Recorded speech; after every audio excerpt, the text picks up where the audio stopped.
he has really good equipment for what he has to work with. He's another guy that usually operates off of a smaller budget than a lot of the other teams, and he really takes a good product to the racetrack. I always enjoyed working with Bobby, and his stuff was pretty fast. Yeah. Faster than most anything else I had gotten in at that time. But that's unless you were paying to drive, your chances of getting in something really, really good we're pretty slim. Yeah. How did you join the team? He knew I was looking for a ride, and I had been friends with him for a few years prior, and something came up, and he just called me out of the blue and said, "Hey, why don't you come over here?" So. Did you hear that he went on to win a race, I think, a couple years ago for the first time? Yeah. I texted him right after they took the checker flag and told him congrats. They won an Xfinity race. Yeah. Of course, Custer. I think you're right. I think that was the one. And I think it was Bobby Dotter's first win in NASCAR in any capacity since he won that race in the 1990s, I think, after Jeff Burton was disqualified, I think, something like that. Yeah. So that was... I got Ross a few times, truck racing, but never could get it done. Yeah. So did you focus entirely on trucks, or did you have any attempts in the Nationwide Series or Cup Series? What'd you... When I was still running ARCA, I think I was still running ARCA. I can't remember. I think we went to California in a truck, and that's when Dexter Bean was going to go Cup racing, and NASCAR wouldn't let him run at California, or something came up, and I tried to get them to. The team said they'd give me a shot to try to make the race in the Cup car, but I don't even remember what the team name was at this point. But the NASCAR Bodine wouldn't let me do it. So I called in some favors after that, and they said next time it's no problem, but this time we can't let you do it. That was about the only opportunity I ever got to try to make a Cup race. I tried to make a couple Busch races. One was for Bob Shack. That ended poorly in practice at Charlotte. What happened at that race that made it end badly? I backed it in the fence about the, 10th lap on the racetrack, but we had some right front camber issues that we didn't know were an issue until I finally tried to lay a lap down, and I just spun around back here in the fence. Yeah. So was it withdrawn then, or did you not qualify for the race because of it? No, we didn't qualify for the race. It was in practice, and he didn't have a backup, so I just wanted to go try to make the race and see how they'd fare.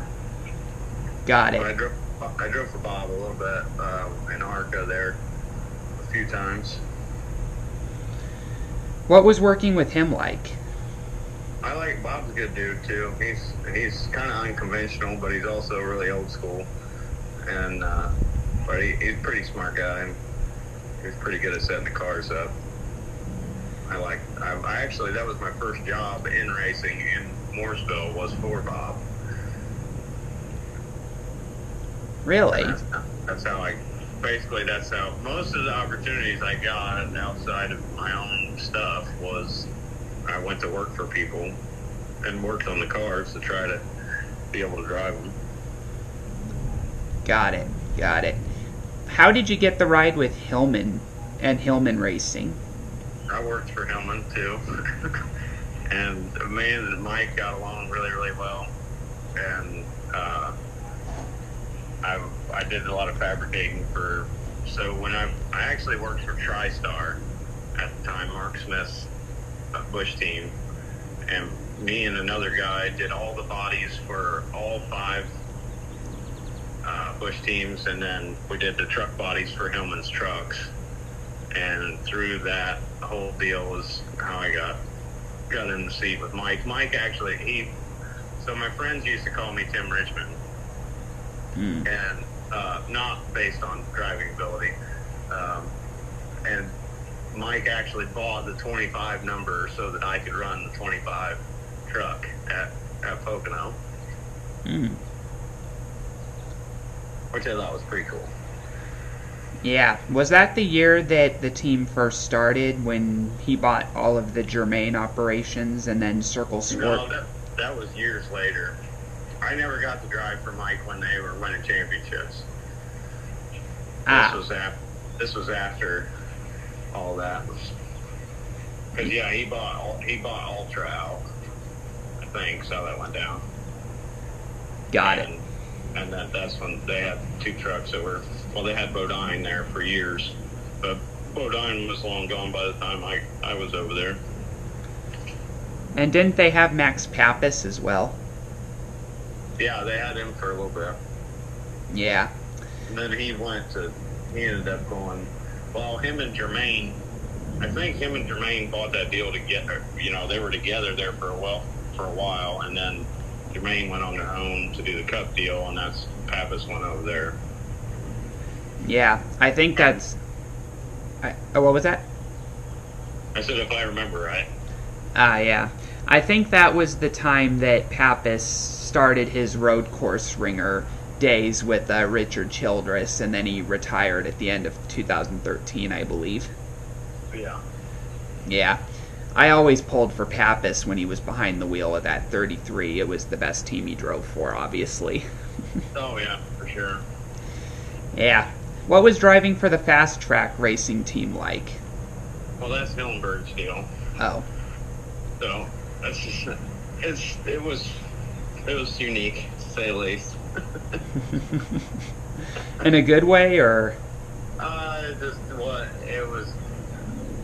I felt like I should have been a lot better equipment, but not having millions of dollars behind me in sponsorship, you kind of take what you can get.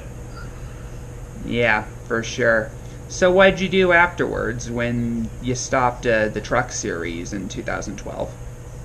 I built myself a late model stock car, and I ran UARA late model stock cars for a couple.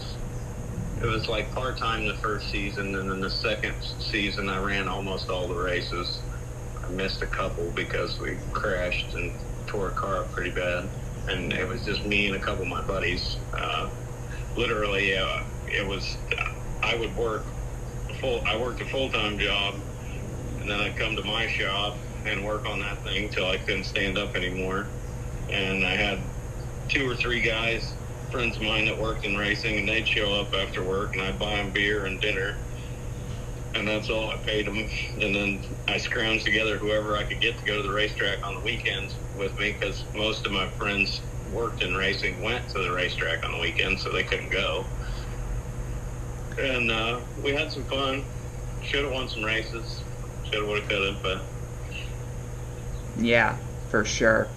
I had the mentality of if I can't win, I'm not gonna leave the shop. So some of them we didn't go to. Ah, got it. So you just, whenever you knew you weren't gonna win, you just didn't bother leaving the shop for the track, right? Yeah, it's not worth the money.